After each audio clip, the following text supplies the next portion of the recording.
Доброе утро! Сегодня 28 июля, понедельник. И вот необычные такие очень интересные факты про первый день недели. Почему вдруг решили поговорить о них? Да просто для того, чтобы вам было что-то обсудить буквально сейчас, возможно, за чашечкой утреннего кофе. Итак, в понедельник значительная часть людей вообще не улыбается. Практически до обеда. Такое исследование провели британские ученые. Улыбаться большинство начинает только к 11 часам 16 минутам. Второй интересный факт. Улучшить свое настроение, по исследованиям ученых, вам поможет, во-первых, телевизор, шоколад или мысли об отпуске. Действительно, тут не поспоришь. Телевизор уже перед вами, вы смотрите «Утро Якутии». Шоколад, я думаю, найти несложно. И про отпуск помечтать обязательно необходимо. И улыбнуться близким. И вот так начать рабочую неделю предлагаем вам сегодня. Это «Утро Якутии» на телеканале «Якутия-24» НВК Саха. С вами я, Дарья Анкехова. Ну и, как всегда, мы призываем вас просыпаться каждый день с нашим телеканалом и с нашей утренней доброй семейной передачей. Ну и, как всегда, давайте поговорим о том, какая же погода у нас за окном. В центральных районах температура воздуха на 6 часов утра была на отметке плюс 15 градусов. В Заречной группе 16-23 выше 0. В Южных 14-19. В Вилюйской группе 15-21 со знаком плюс. В Нижнеленских до плюс 22 градусов. В Западных 14-18 градусов тепла. В Колымандигирской группе Улусов 9-27. В Янских 19-29. На северо-западе до 19 градусов тепла. В Якутске температура воздуха на 6 часов утра была на отметке плюс 12 градусов. Атмосферное давление 744 миллиметра ртутного столба. Ветер северный 1 метр в секунду. Сегодня днем облачно, возможен дождь, ветер восточный 2 метра в секунду. Температура воздуха ожидается до плюс 19 градусов. Ну и еще немного интересной информации подготовили наши коллеги из новостной службы.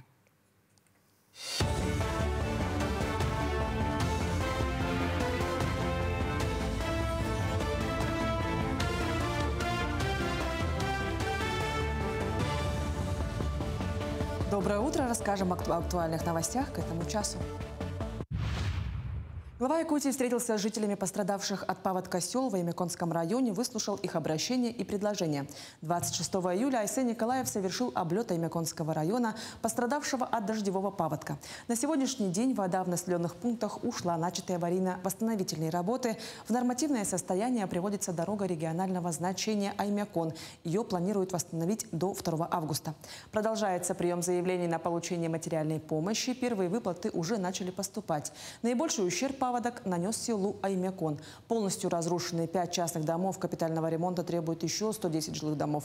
В район направлены 16 строительных бригад. В России вступил в силу новые правила пропуска машин с мигалками. Так, при приближении автомобиля с мини-маячками следует уступить дорогу и освободить полосу или ряд. Если мигалки синие с красным, то требуется также пропустить и машины из сопровождения, их сопровождения. Внесенные в ПДД изменения, скорее всего, еще будут корректироваться. Исполнители теракта в Крокусе после него получили 135 тысяч рублей на побег. Неустановленный участник преступной организации 22 марта прошлого года непосредственно после совершения теракта некто осуществил операции по зачислению денежных средств на карту Фираду Ниша в сумме на не менее 135 тысяч рублей в целях обеспечения возможности преступникам покинуть территорию Российской Федерации. Указано в материалах. Из показаний обвиняемых исполнители теракта после преступления должны были добраться до Киева и получить там по 1 миллиону рублей. А в Брянской области их ждала группа, чтобы помочь добраться до Украины. В августе россиян ждет ряд важных изменений. Так, традиционно в автоматическом режиме будет пересчитана пенсия работающих пенсионеров.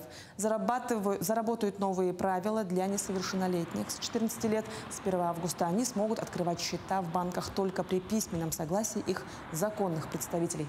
Новое правило законодательно закрепило более ранние рекомендации Банка России, направленные на защиту несовершеннолетних. Начнется двухэтапный эксперимент по маркировке колбас, а детские игрушки станут безопаснее. 150 вакансий представлены ветеранам СВО на ярмарке трудоустройства в Якутии. Среди заявленных вакансий такие профессии, как слесарь-сантехник, электросварщик, Преподаватель, дробильщик Марк Шейдер, водитель, повар, разнорабочий. В мероприятии приняли участие 14 организаций, в том числе Железные дороги Якутии, Нордголд, Риастрой, Прогноз, Национальный центр медицины, МУП-ЯПАК и другие. Всего ярмарку посетили 57 соискателей, из них на собеседование приглашены 22 гражданина.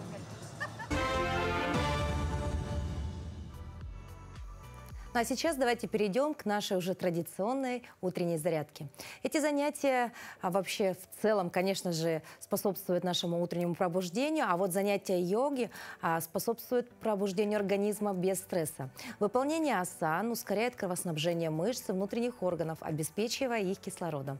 Организм наполняется энергией, активизируется работа мозга, повышается трудоспособность человека. Давайте сделаем утреннюю йогу с вами вместе.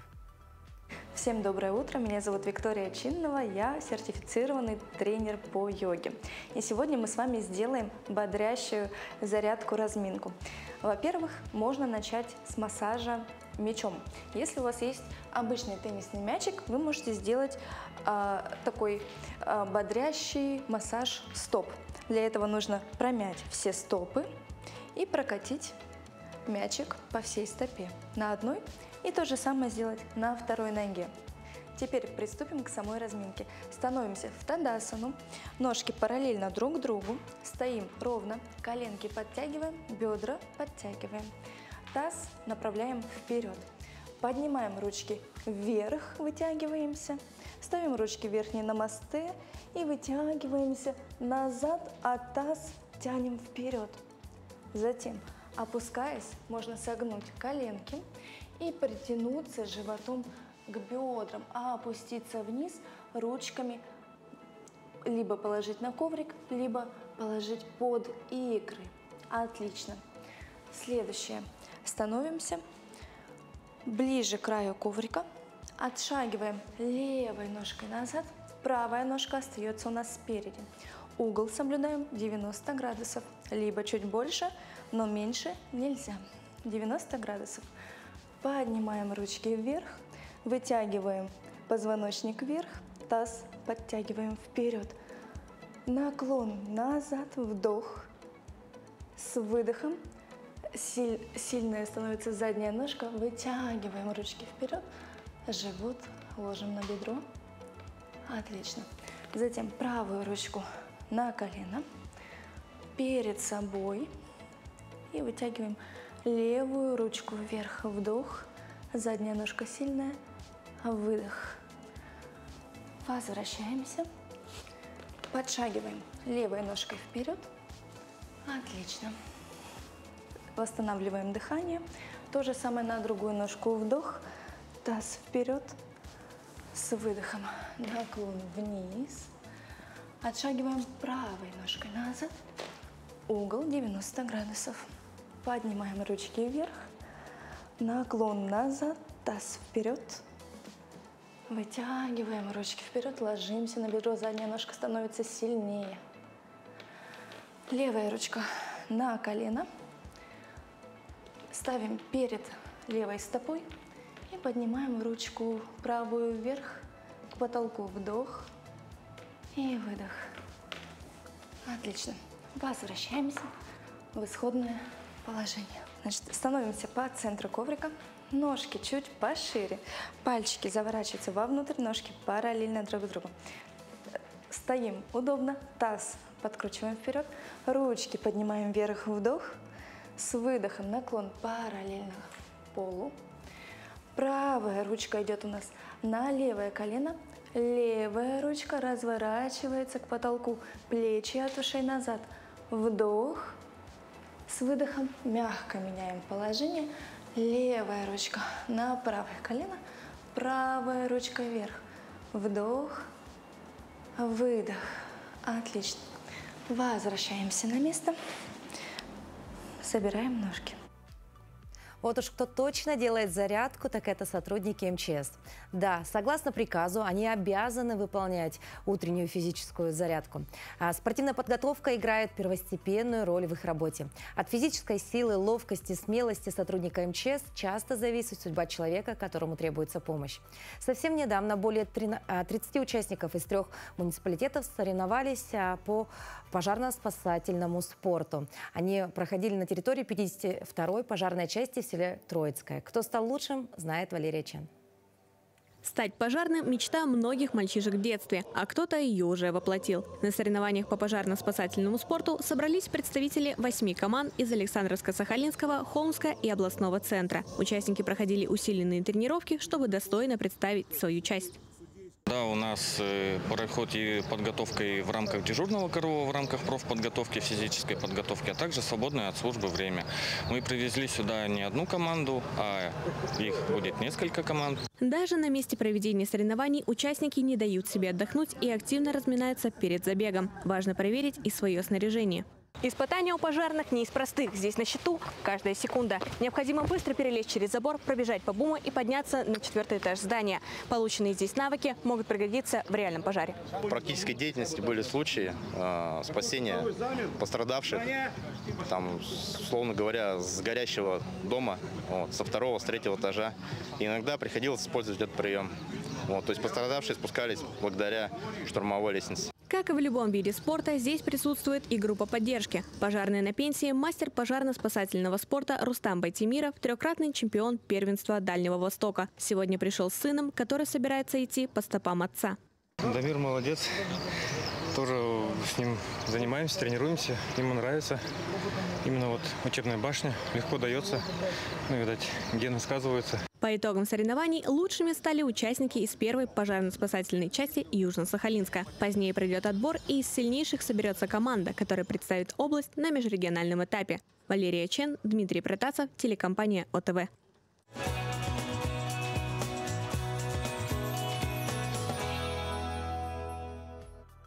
На прошлой неделе прием документов для поступления в высшее учебное заведение уже завершились. Но в учреждениях среднеспециального профессионального образования приемная кампания продолжается. В этом году учреждение СПО предлагает 6148 бюджетных мест. По каким направлениям идет подготовка и какие возможности доступны для студентов с ограниченными возможностями здоровья, нам расскажет Ольга Ивановна Острельдина, заместитель директора по учебно-производственной работе Республиканского техникума-интерната профессиональной и медико-социальной реабилитации инвалидов, и Андрей Егорович Федоров, директор Нюрбинского техникума. Доброе утро. Доброе утро. Ольга Ивановна, ваш техникум – это единственный в республике полностью адаптирован для людей с инвалидностью и различными ограничениями.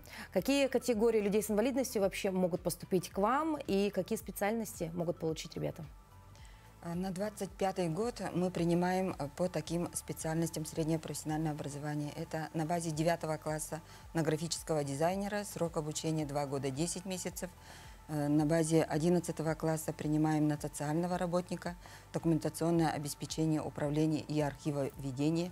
Но без специальности срок обучения это год и 10 месяцев, а также на оператора технической поддержки срок обучения 10 месяцев, и по окончании получают диплом государственного образца. Значит, хочу напомнить родителям, что, учитывая специфику нашего техникума, мы дополнительно принимаем от ребят справку об инвалидности, также принимаем индивидуальную программу реабилитации и заключение ППМК. Это психолого-медико-педагогической комиссии заключения для лиц с ОВЗ. Андрей Егорович, в этом году Нюрбинский техникум обновил перечень профессий. Вот давайте поговорим немного на эту тему. Да, Нюрбинский техникум в этом году обновил ряд профессий. Мы принимаем в этом году на базе общего образования наладчика аппаратных и компьютерных систем. Срок обучения 2 года 10 месяцев. Также принимаем на мастера открытых горных работах. Это тоже 2 года и 10 месяцев. Это на базе общего образования. Также на мастера технического обслуживания легковых и грузовых автомобилей. И на базе среднего образования мы в этом году впервые набираем на профессию лаборант химических анализов. Там срок обучения год 10 месяцев. Очень интересно, да, но и мы знаем, что у вас в техникуме заработали, значит, новые мастерские, да, ну, относительно недавно, да. Вот расскажите об этом немного, да, и вообще, ну, можно даже похвастаться этим, я думаю, да, таким оснащением. Вы верно заметили, в прошлом году по линии Минвостока развития, по единой президентской субсидии нам была выделена, ну, большая сумма, более 20 миллионов рублей, на оборудование и оснащение двух мастерских. Это мастерская газового хозяйства и мастерская вот, именно технического обслуживания автомобилей. Мастерская газового хозяйства представляет собой, вот если вы представляете дом, где дома оснащены газом, то вот все оборудование, эта мастерская включает в себя. То есть наши студенты могут в этой мастерской от А до Я пройти практические обучение и получить необходимые навыки. А техническое обслуживание автомобилей представляет собой, сразу вам скажу, автосервис, где студенты тоже получают практические навыки и даже могут немножко на этом заработать, потому что у нас действует учебно-производственный комбинат. То есть, значит, новые знания получить и немножечко еще монетизировать, так сказать. Да, совершенно верно. Дело. Здорово. Ольга Ивановна, ну, для студентов с нарушением зрения и слуха нужны определенные, да, особые подходы в обучении, да? Какие технологии и оборудование вы используете в этом процессе? Наш техникум обеспечивает доступную среду для всех категорий инвалидности и лиц с ограниченными возможностями здоровья. Например, для обучающихся слабовидящих у нас есть видеоувеличители различного формата, да, стационарные, переносные. Есть распознаватель плоскопечатного текста, а также есть принтер Брайля и сенсорный тактильный дисплей Брайля. Для обучающихся с заболеваниями слуха есть акустическая специализированная система, речевой тренажер сенсорный, да, и радиокласс с радиомикрофоном специально вот для слабослышащих детей, а также автоматизированные рабочие места. То есть условия, в принципе, созданы хорошие для того, чтобы ребята получали знания. Сам техникум находится в трехэтажном здании, которое обеспечено лифтом, оснащено пандусами, поручнями на всех этажах. И для удобства студентов общежитие находится в том же здании, где и учатся. И, соответственно, студентам очень удобно там же учиться, там же проживать. Есть столовая на 120 мест и общежитие на втором-третьем этажах. Андрей Егорович, а вот у вас как обстоят дела с общежитием? Потому что мы знаем, что техникум Нюрбинский находится в селе Мар, и, наверное, очень много ребят с других улусов хотят поступить к вам. Есть ли у них такая возможность? Вообще хочу заметить, что Нюрбинский техникум расположен в двух локациях. Как вы заметили, в селе Мар, это у нас основная учебно-производственная база. Там находится и общежитие, учебный корпус, столовая, ну, все, что необходимо для образования, для получения образовательных услуг. И также в Нюрбе у нас находится общежитие и учебный корпус. Так что мы вот обеспечены двумя общежитиями, примерно на 100 мест, общее количество вместимость, и двумя учебными корпусами. Так что вот учеба, образовательные услуги у нас ведется в двух местах. Поэтому я думаю, что даже кто хочет к нам поступить, могут и в самой Нюрбе получить образование, и также в селе Мар. А как они могут сдать документы, если находятся в отдаленных регионах? Ну, у нас, как вы знаете, наверное, и предыдущие коллеги тоже отмечали, это посредством госуслуг, Почты России, путем очной подачи документов и через электронную почту. То есть возможности есть? У вас Возможности всё то же есть. самое, У нас да? то же самое, да. Мгм. Ну а вообще студенческая жизнь это, конечно же, не только учеба, да, это и конкурсы, это проекты, какие-то победы, возможно, какие-то не всегда там, да, первые места. Но вообще это, конечно, очень такая веселая пора, да. Какими последними достижениями ваших студентов вы особенно гордитесь? Социальная реабилитация студентов – это одно из основных направлений нашей деятельности. Мы, к тому же, реализуем еще и профессиональное обучение, где принимаем не только на основании аттестата, но и по свидетельствам об окончании. Принимаем на швею, парикмахера, повара, кондитера и рабочего зеленого хозяйства. Чтобы, значит, студенты, которые обучаются у нас, да, они активно участвуют во всех проводимых мероприятиях республиканского уровня, да, даже на российском уровне выступают. Вот гордимся студентами нашими, которые в прошлом учебном году 3 студентов прошли в отборочный чемпионат Обилимпикса и участвовали в Южно-Сахалинске и в Красноярске 2. Да. Из них Томская Матвеева Ирина, то есть, да, заняла 3-е место по компетенции флористика. Это в Красноярске. Отличные результаты. Ну а у Андрея Егоровича?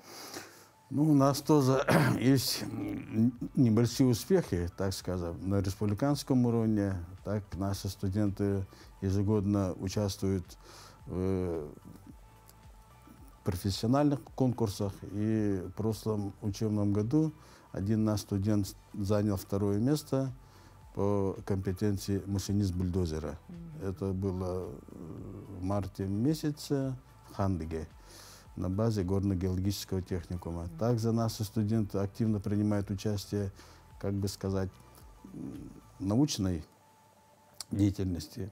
Участвовали в САК «Будущую профессию», где получили рекомендации для участия в федеральном конкурсе. И 3 студентов тоже приняли участие в апреле месяце на федеральном конкурсе и получили тоже высокие оценки. Поэтому мы гордимся своими студентами. И также хочу отметить, что не только вот образование, но и спорт, волонтерство, общественная жизнь тоже не обходится без наших студентов. В Нюрбе, в общем, мы, как бы сказать, тоже занимаем особое место. Необходимо напомнить, что прием документов завершается 15 августа, верно? Да. Верно. Поэтому, обращаясь вдруг к телезрителям, кто сейчас, да, мечтает попасть к вам, да, в вашу большую такую семью, ребята, абитуриенты, дерзайте, потому что до 15 августа еще есть время. А места, я так понимаю, тоже есть еще. Еще есть, ага. Еще есть. У вас тоже? Да, у нас есть, но смею заметить, что в этом году, наверное, будет даже конкурс. Вот так. Да. Но главное иметь желание. Спасибо большое за то, что посетили наш утренний эфир. Мы желаем вам хорошего, прекрасного настроения и продуктивного рабочего дня. Спасибо. Несомненно, пора студенчества – это незабываемое время в жизни любого человека. Это и новые знакомства, новые увлечения, первые шаги к самостоятельной жизни. Это время самоопределения, духовных поисков, выбора собственного жизненного пути и, конечно, время получения знаний. Но, как говорится, учиться никогда не поздно. А значит, и мы с вами сможем сейчас узнать что-то новое. Например, что же такое паронимы? Доброе утро, дорогие телезрители! Продолжаем наш разговор о паронимах, то есть о словах, которые похожи по звучанию и написанию, но имеют разные значения. Например, слова «дипломат» и «дипломант». Явно у этих слов одинаковый корень, но разные суффиксы. Именно эти суффиксы и обеспечивают разницу в значении. Так что же такое кто же такой дипломат и кто такой дипломант? Согласно словарю, дипломат – это представитель государства, осуществляющий официальные отношения с другими государствами или международными организациями. Кроме того, слово «дипломат» используется еще и в переносном значении, когда мы говорим о человеке, умеющем искусно и тонко общаться, и который умеет достигать своих целей, добиваться своих целей, но при этом избегает конфликтов. А вот дипломант – это немножко другое. Дипломант – это участник конкурса, фестиваля, выставки, который получил диплом за какие-то достижения. Кроме того, дипломантом называют студентов, которые готовят выпускную квалификационную работу или дипломную работу. Таким образом, если подытожить, то дипломат – это профессиональная деятельность, а дипломант – это статус, который участник получает за то, что он победил или просто участвовал в каком-то соревновании, или же, наоборот, завершил учебную образовательную программу. Давайте говорить правильно. Всего доброго! Несомненно, грамотность в современном мире выходит за рамки простого знания грамматики или орфографии. Это не только знание верного написания и произношения слов. Ведь существует, например, функциональная, читательская и финансовая грамотность, о которой мы не перестаем говорить. Зачем мошенникам доступ к госуслугам? Как они обманывают простых граждан и воруют доступ к аккаунтам? Ответы на эти вопросы в нашем следующем сюжете, созданном во взаимодействии с Государственным комитетом юстиции Республики Саха-Якутия. Каждый год мошенники становятся все более изобретательными. Мы, пользователи госуслуг, должны быть особенно бдительными. Зачем мошенникам доступ к госуслугам? Личная информация. Это данные паспорта, СНИЛС, кредитная история и сведения о недвижимости. С такой информацией мошенники могут звонить под видом сотрудников банка, чтобы выманивать деньги. Получение кредита. В некоторых банках и микрофинансовых организациях можно взять кредит, используя подтвержденный аккаунт на госуслугах. Оформление налогового вычета. Мошенники могут получить доступ к аккаунту налогоплательщика и подать заявку на вычет, указав свой счет для получения денег. Но как мошенники воруют доступ к аккаунтам на госуслугах? Сегодня мошенники чаще всего не звонят первыми, а заставляют жертву инициировать контакт. Люди уверены, что сами делают звонок и потому считают процесс безопасным. Но это уловка с серьезными последствиями. Схема обычно начинается с тревожного сообщения в мессенджере или СМС о взломе аккаунта госуслуг. Обнаружена подозрительная авторизация на портале госуслуги. Если это были не вы, срочно позвоните в службу поддержки. Когда жертва делает звонок, она попадает на линию к мошеннику, который выдает себя за специалиста техподдержки. Он подтверждает тревогу, говорит, что данные пытаются украсть и предлагает защитить их. Все это – часть сложной схемы, нацеленной на кражу вашего аккаунта. Помните, госуслуги никогда не направляют такую информацию в СМС и мессенджерах. Коды из СМС предназначены только для вас, даже если звонящий знает ваши ФИО и адрес. Будьте бдительны. От финансовой грамотности перейдем к не менее важной – юридической. Ведь, как гласит принцип, незнание закона не освобождает от ответственности. Разобраться в очередных тонкостях юриспруденции поможет наш эксперт. Доброе утро, Якутия! При приеме специалиста на работу существует два вида оформления отношений – трудовые и по договору гражданско-правового характера, так называемому договору ГПХ. И если при заключении трудового договора более или менее все понятно, то при заключении договора ГПХ необходимо знать некоторые нюансы. О них мы сегодня и поговорим. Итак, в чем же различие трудового договора от договора ГПХ? Во-первых, трудовые отношения регулируются Трудовым кодексом, а отношения по договору ГПХ – гражданским. При каких-либо противоречиях между сторонами следует руководствоваться именно этими нормативными актами. Во-вторых, трудовой договор всегда направлен на выполнение трудовой функции, на сам трудовой процесс. К примеру, введение на предприятии бухгалтерской отчетности, в то время как в договоре в ГПХ целью является какой-либо конкретный результат работ, а договор считается исполненным, как правило, в момент передачи этого результата заказчику. Например, сдача бухгалтером годовой отчетности. Исполнитель выполнил свою работу, у заказчика возникает обязанность ее оплатить. Относительно времени труда и отдыха поясняю вам. По трудовому договору время работы и отдыха устанавливается правилами трудового распорядка, а по договору ГПХ исполнитель выполняет работу в любое время, удобное для него, но в пределах установленного срока. Относительно оплаты труда, трудовые отношения предусматривают обязательную оплату 2 раза в месяц, аванс и зарплата, а по гражданскому гражданскому договору оплата устанавливается по соглашению сторон. Например, аванс в размере 30%, а оставшаяся часть в течение месяца после выполнения работ.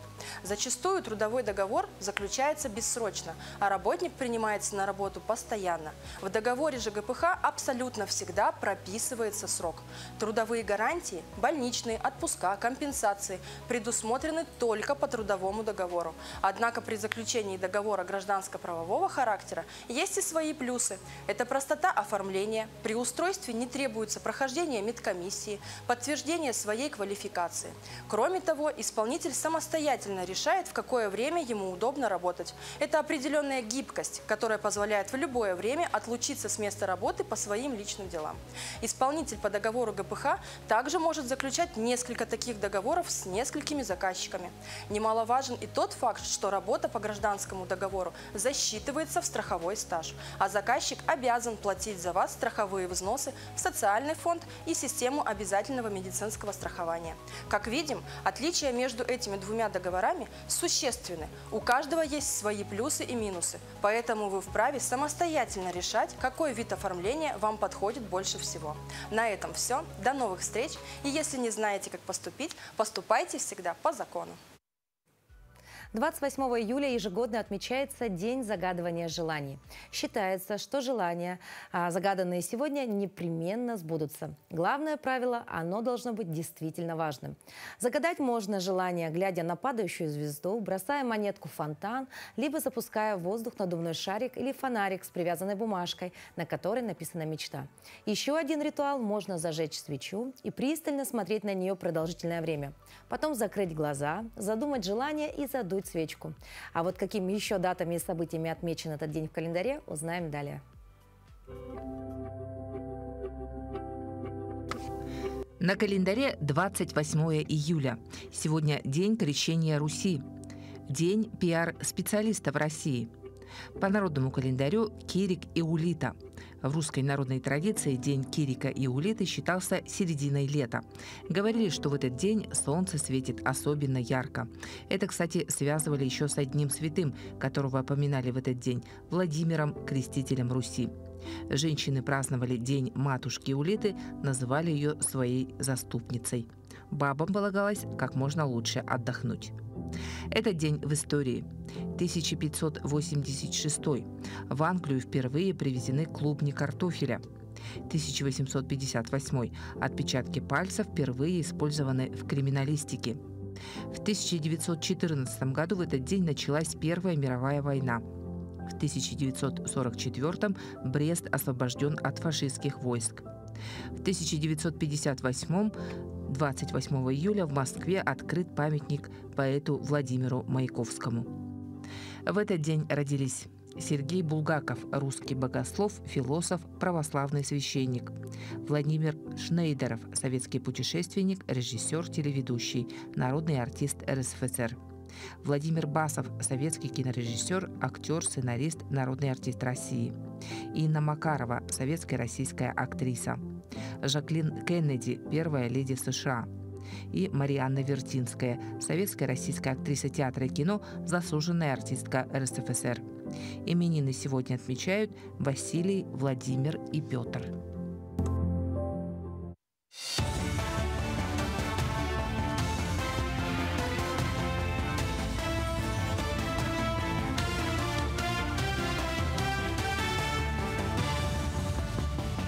Продолжим рассказывать актуальные новости этого утра. Недропользователи окажут помощь пострадавшему от паводка Имяконскому району. Оказание помощи обсудили на встрече главы Якутии с недропользователями. Во встрече приняли участие руководители и представители золотодобывающих предприятий, ведущие деятельность на территории района. Даже небольшая часть ваших возможностей может стать спасением для них. Давайте покажем, что промышленность Якутии – это не только добыча, но и социальная ответственность, солидарность, человечность. Обратился к недропользователям Айсен Николаев. Представители золотодобывающих предприятий района поддержали обращение главы республики. Правительство расширило список запрещенных веществ. В него добавили свыше 10 новых позиций. Постановление вносит поправки к перечню наркотических средств и психотропных веществ. Так, в раздел 1 входят вещества, обороты и распространение которых на территории России запрещены совсем. В раздел 2 подлежащий строгому контролю, например, необходимые для изготовления фармакологических препаратов. В последний раз Кабмин дополнял перечень в конце июня. Тогда в него вошли 14 новых веществ. В этот раз пополнение произошло более чем на 10 позиций. В частности, крупным и особо крупным размером для целей Уголовного кодекса будут считать меньшие веса, чем было принято ранее. Эксперт оценил, сколько работающих пенсионеров могут покинуть рынок труда. Среди работающих российских пенсионеров прекратить трудовую деятельность в следующем году могут от 500 тысяч до 1 миллиона 200 человек. Если тенденция сокращения стажа пенсионеров останется прежней, то можно предположить, что к середине 2026 года рынок труда покинут граждане, вышедшие на пенсию в 2022 году, в зависимости от того, как будет реагировать рынок труда и работодатели, считают эксперты. Сегодня продолжительность трудовой деятельности россиян после выхода на пенсию по старости в прошлом году составляла 2 года. В текущем году в республике в рамках мероприятий по стимулированию найма отдельных категорий граждан трудоустроит 74 человека. Так, в Якутии 15 работодателей подали заявление, трудоустроен 21 человек. Из них 6 человек из числа одиноких и многодетных родителей, 2 ветерана боевых действий, принимавших участие в СВО, и 13 лиц с инвалидностью.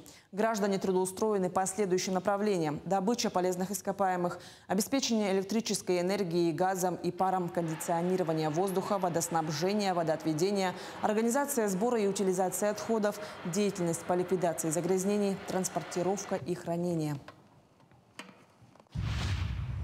В Якутске стартовало обучение для волонтеров, готовящихся к участию в поисково-спасательных работах в природной среде.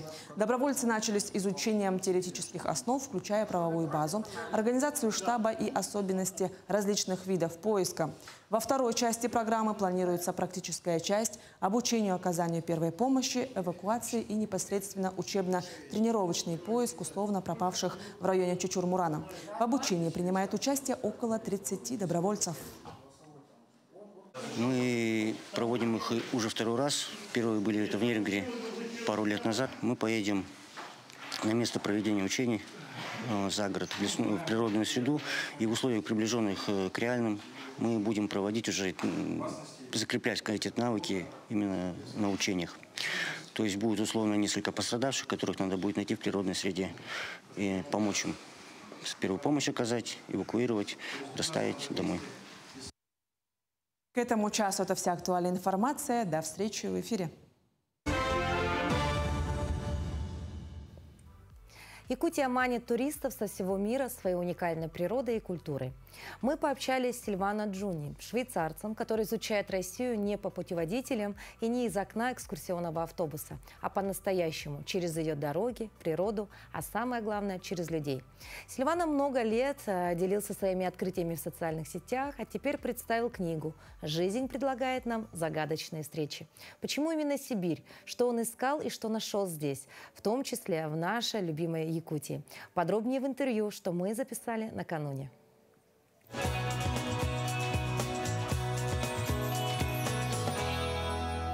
Доброе утро, Сильвано. Доброе утро. Добро пожаловать в Якутию. Для начала давайте поговорим о том, подробнее о вашей книге. Как пришла идея ее создания? Ну, честно говоря, это не моя идея. Моя жена Светлана, она якутянка, она сильно хотела, что я написал книгу, но я чуть-чуть так говорил всегда, ну, у меня нет времени и так далее. И в конце концов она ничего не говорила мне и решила скачать все тексты, которые я написал. И благодаря сыну Максим и Татьяна Уман, которая тоже якутянка, которая живет во Франции, они сделали мне этот сюрприз. Поэтому это, честно говоря, это для меня большой сюрприз, который я получил в Москве. Да? Можно посмотреть? Ну, пожалуйста. У книги очень интересное название, да, «Жизнь предлагает нам загадочные встречи». Что оно обозначает? Ну, сзади есть фото, это фото, вот оттуда, потому что я в первый раз, когда я видел степи в Хакасии, это было для меня такое сильное чувство, и рядом со мной был шаман, который рассказал мне о 3 уровня небо, земля и так. И перед мной я видел даже 2 камня, которые казались пара, мужчина и женщина. И мне казалось, что это мужчина, это я на будущее. И рядом со мной незнакомая женщина. И поэтому я написал это предложение. «Жизнь предлагает нам загадочные встречи». Да. Ну, очень такое романтичное название, да. Вот я сейчас пролистала буквально несколько страниц, да, но здесь как будто бы, знаете, гид по Якутии, да, потому что здесь очень много фотографий. Знаете, даже есть вот наледь на окне, которая на фотографии запечатлена, которая у нас бывает на стеклопакетах зимой, да, соболиные шкурки, шампанское, елочка, да. Это вы здесь рассказываете про, видимо, Новый год, да, и про зиму. Да, очень интересно, потому что даже мне, жителю Якутии, очень интересно посмотреть на эти фото, да. Но, а вообще, расскажите немного о своих путешествиях, когда вы впервые приехали в Сибирь, и что больше всего вас тогда удивило? Ну, знаете, это было давно-давно, да, мне даже стыдно сказать. Это, можем сказать, что это времена еще Брежнева, да. И первый раз, когда я приехал в Сибирь, это был Иркутск. И, конечно, это мне было очень приятно, и даже для меня как чудо, потому что я много читал о декабристов, о истории Сибири, истории города Иркутск. И можем сказать, ну, конечно, много впечатлений. Но после этого мне хотелось так много говорить с людьми, но, конечно, тогда я ничего не знал на русском языке. И когда я вернулся домой, я решил начинать самостоятельно учить русский язык. Самостоятельно? Да, так и начал, да. Потом познакомился с кем-то, который я смог говорить, но сначала я самостоятельно. Ну, тогда были другие времена, это было очень сложно. Мы жили на 2 отдельных мира. Ну и вообще русский язык, через сколько вы уже стали хорошо владеть русским языком? Спустя сколько лет? Хорошо до сих пор еще нет. Жду, когда будет момент. Но сейчас, конечно, могу сказать, что 20 лет, наверное, я начал чуть-чуть.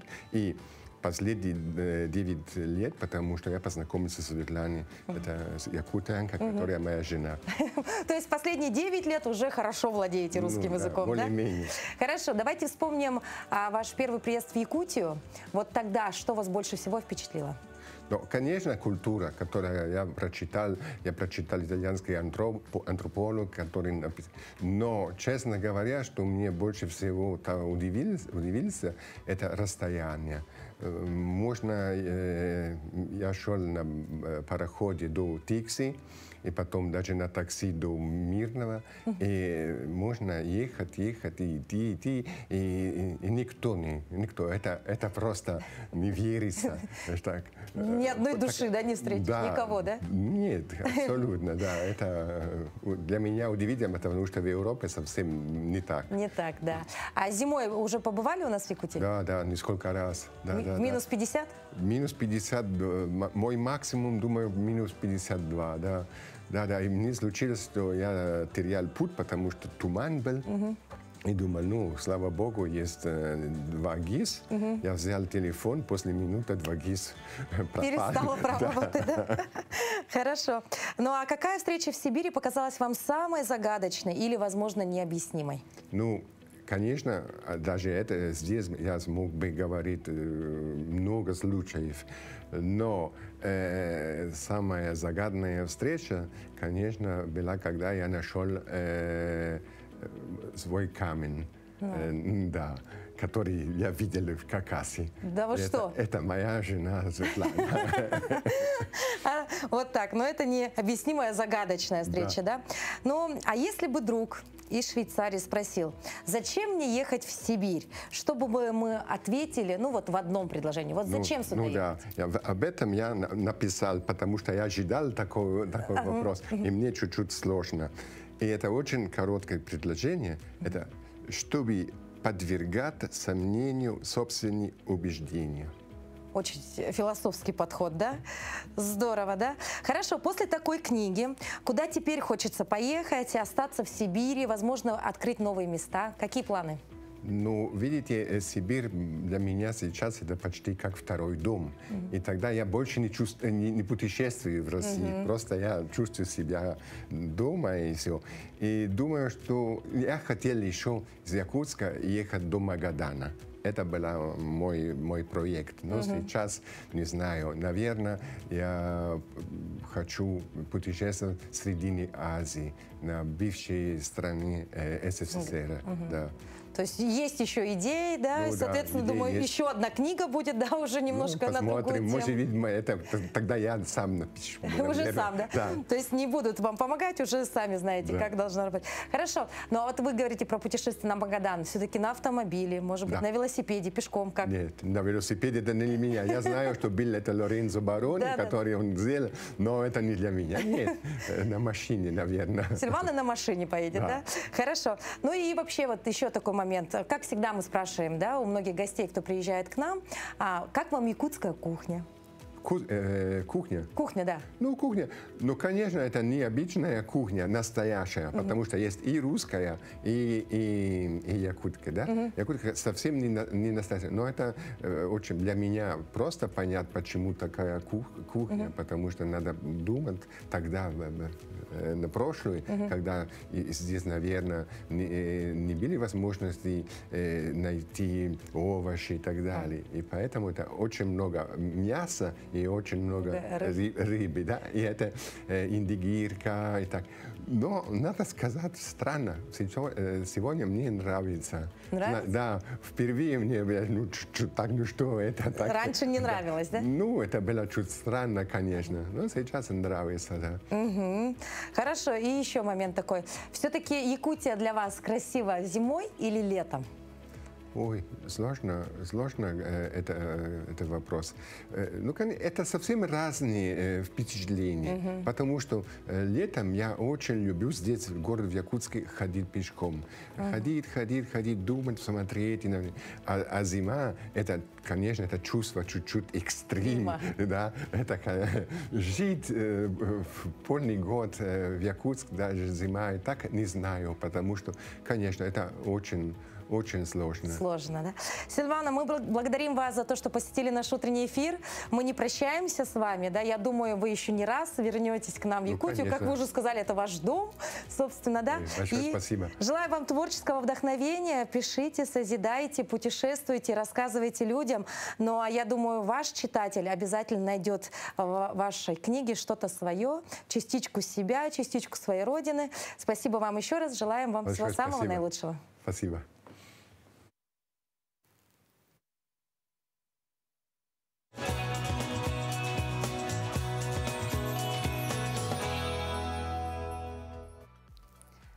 Завершим мы наш эфир по традиции гороскопом. А это действительно такая уже добрая традиция, ведь именно от того, как ты настроишься на рабочий лад, на всю рабочую неделю, зависит, в принципе, самое главное на настроение. Ну а вообще в целом гороскоп – это не развлечение, а эффективный инструмент для управления своей жизнью. Используйте советы звезд для достижения успеха, улучшения отношений и сохранения внутренней гармонии.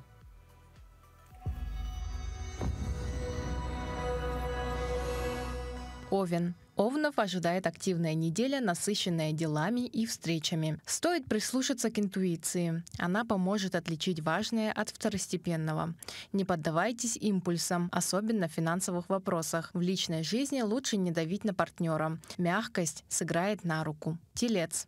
Вы почувствуете, что пора замедлиться. Это подходящий момент для перезагрузки. Не планируйте крупных покупок или серьезных начинаний. Неделя благоприятна для завершения старых дел. дел. Общение с близкими подарит теплом, особенно в неожиданных мелочах. Близнецы. Идеи, которые давно крутились в вашей голове, наконец начнут обретать форму. Не упустите шанс и покажите себя в профессиональной сфере. Вас заметят. Однако не вступайте в словесные перепалки. Слова могут быть восприняты двумысленно. Рак. Неделя подарит эмоциональные колебания, но за ними скрывается ценный внутренний рост. Обратите внимание на здоровье. Возможно, вам стоит сменить привычный режим. Честный разговор с родственником принесет облегчение, даже если сначала будет нелегко. Лев. Вас может потянуть на авантюры в любви или в карьере. Однако звезды советуют сохранять внутреннюю дисциплину. Самообладание позволит вам выйти победителем в сложной ситуации. В конце недели возможна приятная новость.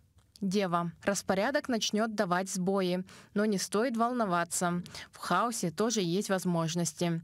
Вам будет полезно довериться кому-то, кому вы давно не открывались. Не откладывайте бытовые дела. Именно через порядок вокруг вы обретете порядок внутри. Весы. Ситуации на работе могут потребовать от вас гибкости, а в личных отношениях — честности. Не бойтесь быть уязвимыми. Открытость сейчас станет источником силы. Финансовые решения лучше отложить до конца недели, когда появится ясность. Скорпион. Скрытые эмоции могут выйти наружу. Неделя покажет вам, где вы игнорировали свои потребности. Не стесняйтесь переформатировать отношения, даже если это кому-то не понравится. Неожиданная встреча в выходные изменит настрой. Стрелец. Вам захочется все и сразу, но именно размеренность приведет к успеху. Старайтесь сосредоточиться на одном проекте. В семье возможен небольшой конфликт. Причина кроется в недосказанности. Проясните ситуацию, прежде чем она разрастется. Козерог. Работа требует решительности, но в остальном лучше держать паузу. Не распыляйтесь.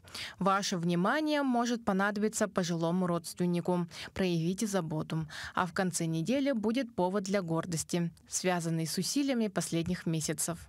Водолей. Неделя даст неожиданные открытия, особенно через людей, с которыми вы давно не общались. Старые связи могут сыграть важную роль. Внутреннее беспокойство — это сигнал пересмотреть планы.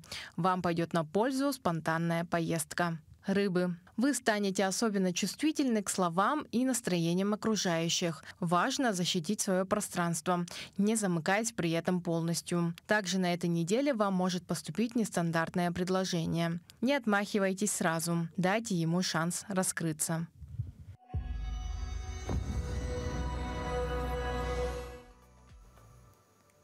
Вот подошел к концу эфир доброй, хорошей, замечательной семейной программы «Утро Якутии» на телеканале «Якутия-24» НВК СХ. Мы не прощаемся, мы говорим вам до новых встреч. Уже завтра в 7:00 мы вновь скажем вам доброе утро. Увидимся.